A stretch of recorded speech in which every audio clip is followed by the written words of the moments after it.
अस्सलाम वालेकुम स्टूडेंट्स। इस स्पेसिफिक वीडियो लेसन में हम विंटर 2018 का क्वेश्चन नंबर 2A डिस्कस करेंगे। ये मल्टीलेटरल नेटिक का सवाल है। फॉरेन करेंसी हेजिंग से रिलेवेंट है। आसान सवाल है, मुश्किल नहीं है। इस सवाल से हमें मल्टीलेटरल नेटिंग की इंफॉर्मेशन मिलेगी, उसको सॉल्व करना आएगा हमें। तो चलें इस सवाल को देखते हैं। इस सवाल में लिखा हुआ है the Pluto group limited Pakistan PGL is a multinational group of companies which carries out number of intergroup transactions with its three subsidiaries based in Bangladesh, United Arab Emirates UAE, and Saudi Arabia. PGL follows multilateral netting to clear the indebtedness within the group companies. देखें, अब एक ही group की ये 3-4 companies हैं। अब multilateral netting में ये होता है कि कंपनीज जो है ना, आपस में अपना रिसीवेबल और पेएबल सेट ऑफ कर लेते हैं।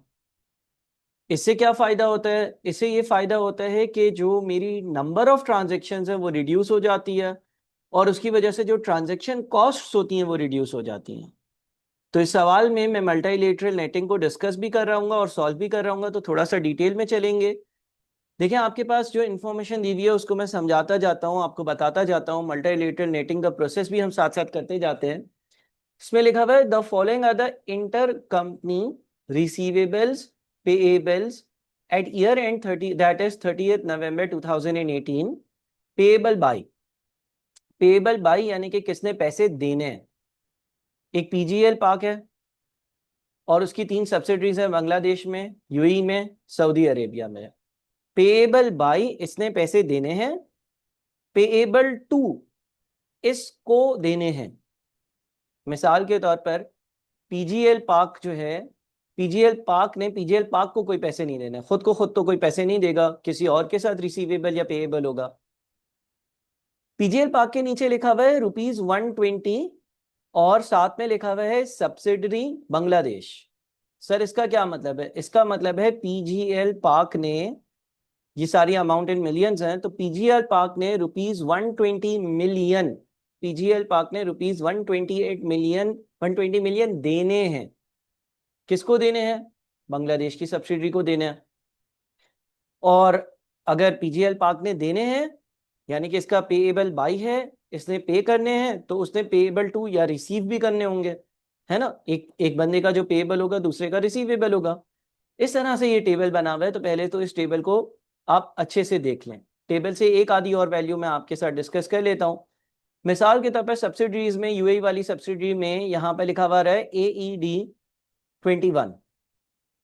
ठीक है जी, AED इज योर दिरहम्स। ठीक है, तो यहां पर अगर पेएबल बाय यूएई AED21 लिखा हुआ रहा है, तो यूएई वाली कंपनी ने 21 दिरहम्स देने हैं। पेएबल टू किसको देने हैं? पीजीएल पाक को देने हैं।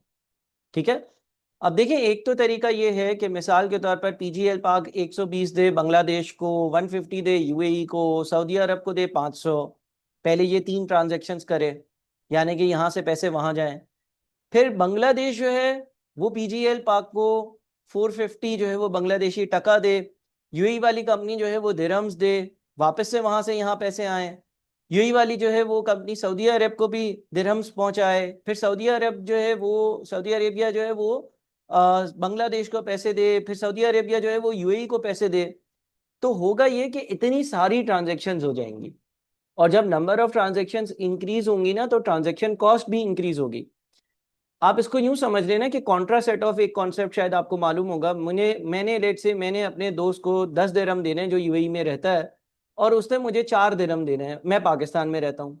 एक तरीका ये है कि पहले मैं उसको 10 दिरहम दूं, उसके पास वो 10 दिरहम पहुंच जाए।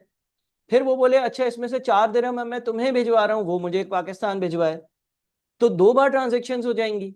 और एक बार पाकिस्तान से पैसे दुबई जाएंगे, दुबई से फिर पाकिस्तान पैसे आएंगे। तो इसका मतलब ये हो गया कि ये तो बहुत गड़बड़ हो जाएगी, ये तो बहुत ज्यादा अमाउंट्स का ट्रांसफर हो जाएगा। और अमाउंट्स के ट्रांसफर की वजह से क्या होगा? हर चीज पे ट्रांजेक्शन कॉस्ट लग रही होगी। तो क्यों ना मैं ये करता, मैं उसको बोलता, मैं अपने दोस्त को बोलता यार मैंने तुम्हें 10 दिरहम देने हैं और तुमने मुझे 4 दिरहम देने हैं, तो मैं तुम्हें 6 दिरहम ही भिजवा देता हूँ ना, सेट ऑफ कर कर भिजवा देता हूँ। ऐसे ही हम मल्टीलेटरल नेटिंग में करते हैं, लेकिन एक से ज्यादा कंपनीज की इन्वॉल्वमेंट होती है, तो कोई मसले की बात नहीं है। किसी का भी जो पूरा का पूरा पेएबल और रिसीवेबल है वो मैच करेगा। ठीक है जी। तो अब हम देखेंगे कि इसको कैसे हमें जो है वो डील करना है। नीचे इसने बोल दिया बीडीटी बांग्लादेश टका है, ईडी यूएई का दिरहम है, एसएआर सऊदी रियाल है। ठीक है। All settlements are made in Pak rupees by using relevant exchange rates which are as follows. All settlements are made in Pak rupees, इसका मतलब सवाल ने ये क्लियर कर दिया कि जितनी भी सेटलमेंट्स होंगी ना वो पीकेआर में होंगी। अच्छा, एक करेंसी जरूरी होती है, सेटलमेंट करेंसी जरूरी होती है। मिसाल के तौर पर जैसे मैंने अभी आपको एग्जांपल दी, मान लीजिए मेरा दोस्त यूएई में है, मैं पाकिस्तान में हूँ, अब मुझे उसको पैसे भिजवाने हैं, तो या तो मैं पैसे पीकेआर में भिजवाऊंगा, वो खुद दिरहम में कन्वर्ट कर लेगा, या मैं उसको दिरहम भिजवाऊंगा। लेकिन हम दोनों एक बार डिसाइड करेंगे ना कि या मैं तुम्हें दिरहम भिजवा दूं या मैं तुम्हें पीकेआर भिजवा दूं, तो एक सेटलमेंट करेंसी होनी चाहिए। यहां पर वो सेटलमेंट करेंसी पीकेआर है, पाकिस्तानी रुपीज है। सबने ये एग्री कर लिया कि जितनी भी लेन देन होगी वो पीकेआर में या पाकिस्तानी रुपीज में होगी।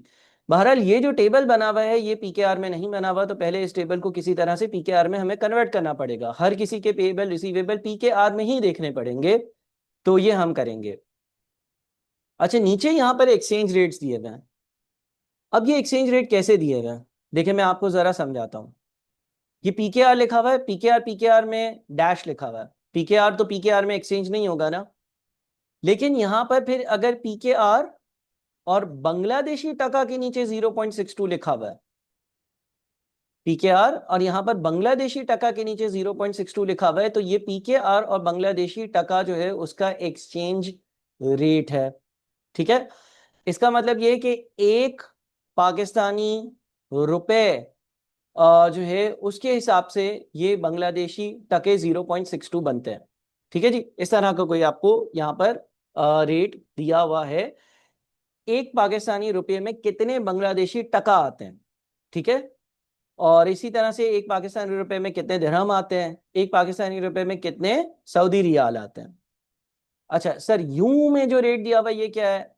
अब देखिए ना, यू में अगेन पीकेआर यहाँ पर अगर आ रहा है तो नीचे आप इसको पढ़ेंगे तो आपके पास जो है वो बांग्लादेशी टका, एईडी और एसएआर का रेट नजर आ रहा है। लेकिन यहाँ पर आपके पास एक बांग्लादेशी, यहाँ से पढ़ेंगे, एक बांग्लादेशी टका जो है वो कितने पीकेआर के बराबर है, एक बांग्लादेशी टका जो है वो कितने दिरहम्स के बराबर है, एक बांग्लादेशी टका जो है वो 0.047 एसएआर के बराबर है। इस तरह से ये कुछ चार्ट आपके सामने बना हुआ नजर आ रहा है। ठीक है जी। अच्छा सर, क्या इस स्पेसिफिक चार्ट में कुछ ऐसी एक्स्ट्रा इंफॉर्मेशन है जो नहीं होती तो भी हम सवाल सॉल्व कर लेते। जी हाँ, कुछ ऐसी इंफॉर्मेशन है। कैसे सर। देखें, चार्ट आपको ये बताता है ना, चार्ट आपको ये बताता है ना कि एक PKR is equals to 0.620 Bangladeshi taka, बताता है या नहीं। बिल्कुल सर, हमें चार्ट ये बात बताता है। अगर मैं इसको हाईलाइट कर दूं तो मैं ये कह सकता हूं ना कि ये चार्ट मुझे ये चीज बता रहा है कि आपका जो एक पीकेआर है वो 0.620 बांग्लादेशी टका के बराबर है। अच्छा, ये मैथमेटिकल इक्वेशन होती है एक, ठीक है ना, 1 PKR is equals to 0.620 Bangladeshi taka, ये एक इक्वेशन है। करेक्ट। मैथ्स में आपने एक चीज पढ़ी होगी, हम दोनों साइड्स में कोई चीज प्लस कर सकते हैं, हम दोनों साइड से कोई चीज माइनस कर सकते हैं, हम दोनों साइड्स को किसी पर्टिकुलर नंबर से मल्टीप्लाई कर सकते हैं, हम दोनों साइड्स को किसी पर्टिकुलर नंबर से डिवाइड कर सकते हैं। तो अगर मैं दोनों साइड्स को 0.620 से डिवाइड कर दूं, सर ऐसा क्यों चाह रहे हो आप। मैं चाह रहा हूं कि ये जो राइट साइड पर 0.620 BDT लिखा हुआ है ना, 0.620 बांग्लादेशी टका लिखा हुआ है, इसको 1 कर दूं। किसी चीज को अगर 1 करना हो ना तो उसको उसी से डिवाइड करना पड़ता है। अब अगर राइट साइड पर 0.620 BDT लिखा हुआ है और उसको मुझे 1 करना है तो उसको 0.620 से ही डिवाइड करना पड़ेगा।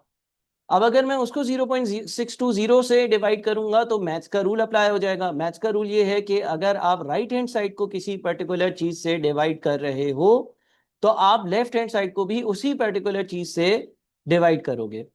तो अगर मैं दोनों साइड्स को 0.620 से डिवाइड कर दूं, अगर मैं दोनों साइड्स को 0.620 से डिवाइड कर दूं, यहां पे लिखा हुआ है 1 pkr is equals to 0.620 bdt।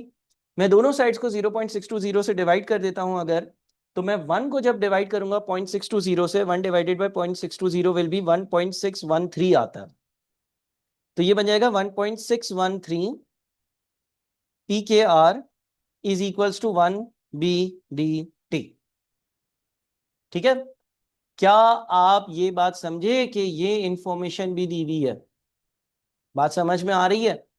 यानी कि देखें, एक जगह पर तो आपको 1 pkr इज इक्वल टू कितना बांग्लादेशी टका दिया हुआ था, दूसरी जगह पर आपको ये जो दिया हुआ था ना कि एक बांग्लादेशी टका कितने pkr के बराबर है। मेरे ख्याल में सवाल में कुछ इंफॉर्मेशन ज्यादा दी हुई है, आपके लिए तो अच्छा ही है, लेकिन अगर नहीं भी दी हुई होती तो आप इस सवाल को अच्छे से हैंडल कर सकते थे। ठीक है जी, तो ये इस तरह से आप एक बार रेट्स को गो थ्रू कर लें। अच्छा, फिर बोलते हैं the average cost of transaction for the group is 0.1% of the transactions value, determine the amount of savings which can be achieved by PGL by using the multilateral netting. ये देखिए, अगर netting को यूज किया जाए तो netting को use करने से कितनी आपकी ट्रांजैक्शन कॉस्ट में सेविंग होगी। पहले तो हम ये वाला टेबल कंप्लीट कर लेते हैं, ठीक है ना। अच्छा, पीजीएल जो पाकिस्तानी कंपनी है उसके लिए नाम यूज हुआ है, यहाँ पर तो कोई अमाउंट नहीं है, ठीक है, इसको 0 लिख देते हैं। अच्छा, ये 120 जो है वो रुपीज में ही है, ये 150 जो है वो रुपीज में ही है, और ये 500 भी रुपीज में ही है, और ये आपकी टोटल पेमेंट्स हैं। ठीक है, टोटल पेमेंट्स का सर क्या मतलब है? टोटल पेमेंट्स का मतलब ये है, टोटल पेमेंट्स का मतलब ये है कि देखें, पेमेंट्स बाई का हम टोटल कर रहे हैं ना। तो जब हम पेमेंट्स बाई का टोटल कर रहे हैं तो इसका मतलब पीजीएल ने 770 पीकेआर पे करने हैं मुख्तलिफ पार्टीज को। कोई पार्टी बांग्लादेश में है, कोई यूएई में है, और कोई सऊदी अरेबिया में है, लेकिन टोटल 770 पीकेआर की पेमेंट करनी है पीजीएल। फिर आ जाते हैं बांग्लादेश की तरफ। बांग्लादेश से क्या पेमेंट होनी है? बांग्लादेश ने पेमेंट करनी है, किसको करनी है? पाकिस्तानी कंपनी को करनी है। कितनी करनी है? 450 बीडीटी करनी है, बांग्लादेशी टका करनी है। ठीक है जी, तो ये आप क्या कर सकते हैं, अब सुनिएगा गौर से। ये 1.613 क्या है? 1.613 ये बता रहा है कि एक बांग्लादेशी टका 1.613 पीकेआर के बराबर है। तो आपके पास क्योंकि 450 बांग्लादेशी टका है, तो आप इसको मल्टीप्लाई कर दें 1.613 से, या आ गया आपके पास 725.85। बात समझ में आ रही है? ठीक है, तो ये आपके पास जो है वो बांग्लादेश की वैल्यू कन्वर्ट हो गई। इसके अलावा और कोई बांग्लादेशी कंपनी ने पेमेंट नहीं करनी है, इसका टोटल कर लिया। सही है जी। अब आ जाते हैं आप यूएई की तरफ। यूएई की तरफ अगर हम आते हैं तो आपके पास क्या वैल्यूज दी हुई है भाई? यूएई की 21 एक वैल्यू दी हुई है और एक 15 दी हुई है, दोनों दिरहम्स में है। आपने इसको पीकेआर में कन्वर्ट करना है। अगर आपने इसको पीकेआर में कन्वर्ट करना है तो जो रेट यहाँ पे लिखा हुआ है वो एईडी 35.714 है। सर ये वाला रेट जो 0.028 है, 0.028 वाला रेट है, ये क्यों यूज नहीं हो रहा? देखिए, क्या ये दोनों बराबर हैं? 1 AED, sorry 1 PKR is equals to 0.028 AED. ठीक है जी, अगर दोनों साइड्स को 0.028 से डिवाइड कर दूं तो 1 डिवाइडेड बाय 0.028 ये बन जाएगा 35.714, 35.714 बन रहा। ठीक है जी, तो 35.714 P K R is equals to 1 AED. Again, क्या ऐसा हुआ कि ये वाला जो रेट था और ये वाला जो रेट था ये सेम है? बिल्कुल सर, ऐसा ही हुआ। ठीक है जी, तो अब हम आ जाते हैं यहाँ पर यूई 21 को हम मल्टीप्लाई करेंगे 35.74 से। 21 मल्टीप्लाइड बाई 35.714, तो ये 750 बन जाएगा। और उसके बाद आपके पास यहाँ पर सऊदीया के साथ ट्रांजैक्शन है। 15 एईडी यूएई वाली कंपनी ने सऊदीया को पे करने हैं, तो 15 मल्टीप्लाइड बाई 35.714, 35.714। ठीक है। अच्छा, सऊदीया वाला क्या चक्कर चल रहा है भाई? सऊदीया का चक्कर चल रहा है बांग्लादेश और यूएई के साथ, 16 सऊदी रियाल। अब यहाँ पर 16 सऊदी रियाल हैं, उनको भी पीकेआर में कन्वर्ट करना है। 34.483 में यूज कर लेता हूँ, तो 16 इंटू 34.483, 483 और 20 मल्टीप्लाइड बाई 34.483 34.483। ठीक है जी, यहां पर इन सबका आ जाएगा टोटल। इसको भी टोटल किया, इसको भी टोटल किया, और एंड में भी एक टोटल का हम कॉलम डाल देते हैं। सही है जी। अच्छा, अब देखिए ये टेबल जो है ना, इतना कोई खास मुश्किल टेबल नहीं है, आप आराम से बना सकते हैं इस टेबल को। इस टेबल में आपने सारी वैल्यूज डाल दी, मैं ज़रा इसकी थोड़ी सी मरम्मत कर दूं, फॉर्मेटिंग कर दूं, 2 डेसिमल प्लेस तक बना लें। ठीक है, कहाँ जा रहे हो तुम? सही है। अच्छा जी, तो ये बन गया हमारा जो टेबल है वो बन गया। ठीक है, अब इसका मतलब पीजीएल ने टोटल मुख्तलिफ लोगों को 770 पे करने हैं। बांग्लादेश ने टोटल मुख्तलिफ लोगों को 725.85 पे करने हैं। यूएई ने टोटल 1285.70 पे करने हैं। ठीक है, ये पेमेंट्स वाली चीजें हैं। सऊदी अरेबिया ने टोटल 1241.39 पे करने हैं। अब जब एक पे करेगा तो दूसरा क्या करेगा? रिसीव करेगा। अच्छा, इन पेमेंट्स की वैल्यूज का, इन सारी पेमेंट्स की वैल्यूज का टोटल देखें जरा। यहाँ पर हम एक काम करते हैं, पेमेंट्स की वैल्यू का टोटल करते हैं। भाई इसने पे करना है, इसने पे करना है, इसने पे करना है, इसने पे करना है, तो टोटल क्या बनता है? इन सब ने मिल मिलाकर जो है वो 4022.94 की पेमेंट्स करनी है। ठीक है जी, रिसिप्ट्स पर आते हैं। अब देखिए ना, बांग्लादेश ने अगर पाकिस्तान को पे करने हैं तो पाकिस्तान ने रिसीव करना है। यूएई ने अगर पाकिस्तान को इतने पे करने हैं तो पाकिस्तान ने रिसीव करना है। तो इसका मतलब पाकिस्तान ने रिसीव टोटल कितने करने हैं मुख्तलिफ लोगों से? 1475.84। बांग्लादेश ने टोटल मुख्तलिफ लोगों से कितने रिसीव करने हैं? सऊदी अरेबिया ने कितने रिसीव करने हैं? ये सारी चीज़ों का, और यूएई, बांग्लादेश ने, यूएई ने और सऊदीया ने कितने कितने रिसीव करने हैं उसका भी टोटल ले गया है। तो देखिए, अगर आप टोटल रिसिप्ट्स देखेंगे ना, यानी कि देने वाले लोगों का जो टोटल होगा पेमेंट्स का, और लेने वालों के लोगों का जो टोटल होगा, वो एक दूसरे से मैच करेगा। अब पाकिस्तान वाली कंपनी का कंसर्न क्या होगा? पाकिस्तान वाली कंपनी का कंसर्न ये हो गया कि मुझे ये पैसा चाहिए, मुझे ये पैसा चाहिए, चाहे कोई भी दे दे, मुझे मेरे पैसों से मतलब है, मुझे 1475.84 रुपया चाहिए, और मुझे लोगों को 770 देना है। ठीक है, क्या ये कंसर्न होगा उसका कि नहीं मुझे सऊदिया के शेख ने दिया है, या बांग्लादेश में से किसी ने दिया है, या दुबई में से किसी ने दिया है? नहीं, उसका कंसर्न ये हो गया, उसका कंसर्न ये होगा कि भाई मुझे इससे इतने लेने थे, इससे इतने लेने थे, टोटल लोगों से इतने पैसे लेने थे, इसको इतने देने थे, इसको इतने देने थे, इसको इतने देने थे, टोटल इतने देने थे।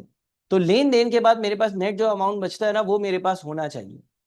अब आप क्या करोगे? आपने जब पेमेंट्स लिख दी ना, तो आप यहाँ पर रिसिप्ट्स लिख दोगे। अब आपकी ये एक रिसिप्ट है मुख्तलिफ लोगों से जो आपने पैसे लेने हैं। ठीक है जी, अब मैं क्या कर रहा हूँ, मैं ये लिख रहा हूँ कि मुख्तलिफ लोगों से मुझे जो पैसे लेने हैं। फिर बांग्लादेश ने मुख्तलिफ लोगों से जो पैसे लेने हैं। फिर यूएई ने मुख्तलिफ लोगों से जो पैसे लेने हैं। फिर सऊदी अरब ने मुख्तलिफ लोगों से जो पैसे लेने हैं। ये आपने लिख दिए। अब आप करते हैं नेट रिसिप्ट्स या पेमेंट्स। देखें, गौर से सुनिएगा। हमें, अगर हम पाकिस्तान में, हमें मुख्तलिफ लोगों से ये पैसा आना चाहिए, उसमें से ये जाना चाहिए, तो जेब में ये नेट बच जाना चाहिए। बांग्लादेश वाले सोचेगा कि मुझे ये पैसा लोगों से लेना है और ये पैसा देना है, तो सारा हिसाब किताब क्लियर होकर मेरी जेब से नेट ये जाना चाहिए। यूएई वाला ये सोचेगा कि मुझे मुख्तलिफ लोगों से ये पैसा लेना है, 89.66 लेना है, और मुख्तलिफ लोगों को ये पैसा देना है, तो मेरी जेब में सब कुछ हो जाने के बाद मेरी जेब से 446.04 से ज़्यादा पैसा नहीं जाना चाहिए। और सऊदी अरेबिया वाला बोलेगा कि भाई मुझे ये पैसा लोगों से लेना है और इसमें से ये पैसा देना है, तो सारी चीज़ें हो जाने के बाद नेट मेरी जेब में से ये जाना चाहिए। ठीक है जी, तो ये आपने नेट रिसिप्ट्स या पेमेंट्स जो है वो कैलकुलेट कर ली यहाँ पर। अब जब हमने नेट रिसिप्ट्स या पेमेंट्स कैलकुलेट करी ना, तो ये जो तीन वैल्यूज है ना, यानी कि जिन लोगों ने पैसे देने हैं और जिससे पैसे लेने हैं ना, वो बराबर आना चाहिए। अच्छा, यहाँ पर ऐसा हो रहा है कि एक रिसीवेबल है और तीन पेएबल्स हैं। कभी कभार दो रिसीवेबल दो पेएबल होते हैं, कभी कभार तीन रिसीवेबल्स एक पेएबल होता है, मुख्तलिफ कंडीशंस होती हैं, तो वो सवाल के साथ साथ आपको चीज़ समझ में आ जाएगी। यहाँ पर ये कंडीशन बन रही है कि बांग्लादेश ने, यूएई ने और सऊदी अरेबिया ने, तीनों ने पाकिस्तानी कंपनी को या पाकिस्तान ये पैसे भेजने हैं और इतना इतना इनका अमाउंट बनता है, और जब ये इनको दे देंगे, जब ये वाले पैसे जो पेमेंट्स वाली अमाउंट है नेट, वो जब पाकिस्तानी कंपनीज को चली जाएगी तो सारी चीजें सेटल हो जाएंगी, सारे बैलेंस जीरो हो जाएंगे। यूएई बांग्लादेश वाला ये पैसे दे देगा, यूएई वाला ये पैसे दे देगा, सऊदीया वाला ये पैसे दे देगा। ठीक है जी। तो ये आपका नेट रिसीवेबल्स या पेएबल्स का मल्टीलेटरल नेटिंग में टेबल बनता है। इससे फायदा क्या हुआ? नंबर ऑफ ट्रांजैक्शंस रिड्यूस हो गई। कैसे रिड्यूस हो गई? अब सिर्फ 3 ट्रांजैक्शंस होंगी। बांग्लादेश पैसे भेजेगा एक बार पाकिस्तानी कंपनी को, यूएई पैसे भेजेगा एक बार पाकिस्तानी कंपनी को, और सऊदी अरेबिया पैसे भेजेगा एक बार पाकिस्तानी कंपनी को, जो अमाउंट लिखा हुआ है उतना। अगर ये नेटिंग नहीं होती, अगर ये नेटिंग नहीं होती तो क्या होता? तो फिर पाकिस्तानी कंपनी जो है वो बांग्लादेश को भी भेजती पैसे, यूएई को भेजती पैसे, सऊदी अरेबिया को भेजती पैसे, फिर बांग्लादेशी कंपनी जो है वो पाकिस्तानी कंपनी को पैसे भेजती, फिर यूएई वाली कंपनी जो है वो पाकिस्तानी कंपनी को पैसे भेजती और सऊदीया वाली कंपनी को पैसे भेजती, फिर सऊदीया वाली जो कंपनी है वो बांग्लादेशी कंपनी को पैसे भेजती और यूएई वाली कंपनी को पैसे भेजती। तो इतनी सारी ट्रांजेक्शन होती हुई नजर आती। बात समझ रहे हैं? अच्छा, अब सवाल ये था कि ट्रांजैक्शन कॉस्ट में कितनी रिडक्शन हुई है। तो अगर मैं रिडक्शन इन ट्रांजैक्शन कॉस्ट लिखूं, रिडक्शन इन ट्रांजैक्शन कॉस्ट, ठीक है, तो आप ये कह सकते हो कि बिफोर नेटिंग, ठीक है, बिफोर नेटिंग क्या होता? बिफोर नेटिंग ये होता कि रिसिप्ट्स और पेमेंट्स का टोटल देखें, मुख्तलिफ पार्टियां 4022.94 अपने मुल्क से जिन जिन को उन्होंने पे करने हैं उनको पे करती, और ट्रांजैक्शन की कॉस्ट 0.1% होती, तो इस पर 0.1% के चार्जेस लगते, यानी कि ये हो जाता आपका, अल्लाह भला करे, रिडक्शन इन ट्रांजैक्शन कॉस्ट की हेडिंग के नीचे पहले तो इसको 0.1% से किया मल्टीप्लाई, इतने पैसे जो है मिलियंस हैं, ये मिलियंस में अमाउंट है, इतना मिलियन जो है वो ट्रांजैक्शन कॉस्ट में जाता। आफ्टर नेटिंग, आफ्टर नेटिंग क्या होंगी ट्रांजैक्शंस? अगर हम आफ्टर नेटिंग बात करेंगे तो सिर्फ और सिर्फ एक ही सिर्फ 3 ट्रांजैक्शंस होंगी। 705.84 PKR मुख्तलिफ पार्टीज पाकिस्तानी कंपनीज को भेजती, 0.1% की ट्रांजैक्शन कॉस्ट लगती, तो टोटल जो आपका खर्चा होगा वो होगा इतना। तो आपकी जो सेविंग्स है या रिडक्शंस हैं, सेविंग्स या रिडक्शंस कह लें, वो कितनी है भाई? पहले कॉस्ट ये होती, अगर आप हर कोई एक दूसरे को पैसे भेज रहा होता, नेटिंग के बाद सिर्फ और सिर्फ ये कॉस्ट होगी, और नेट इम्पैक्ट हर किसी की जेब पर वही जाएगा जो इंडिविजुअल ट्रांजेक्शन से जाता। नंबर ऑफ ट्रांजेक्शन्स पहले ज्यादा होती हैं, अभी नंबर ऑफ ट्रांजेक्शन्स कम है, लेकिन नेट इम्पैक्ट चेंज नहीं होता। नेट इम्पैक्ट वही होता, मुख्तलिफ लोगों से जो रिसीव करना है उसमें से जो पे करना है उसके बाद ये नेट रिजल्ट है। तो अब ये सिर्फ ये 3 पे कर दें तो भी यही नेट रिजल्ट है। ठीक है, उम्मीद है कि आप लोगों को बात समझ में आई होगी, और एक अच्छा आसान सा सवाल था कॉन्सेप्ट्स बनाने के लिए। अगर किसी को कोई डाउट है, कोई मसला है, कोई क्वेरी है, कोई कंसर्न है, तो वो मुझसे बिल्कुल डिस्कस कर सकता है। Thank you so much. Allah Hafiz.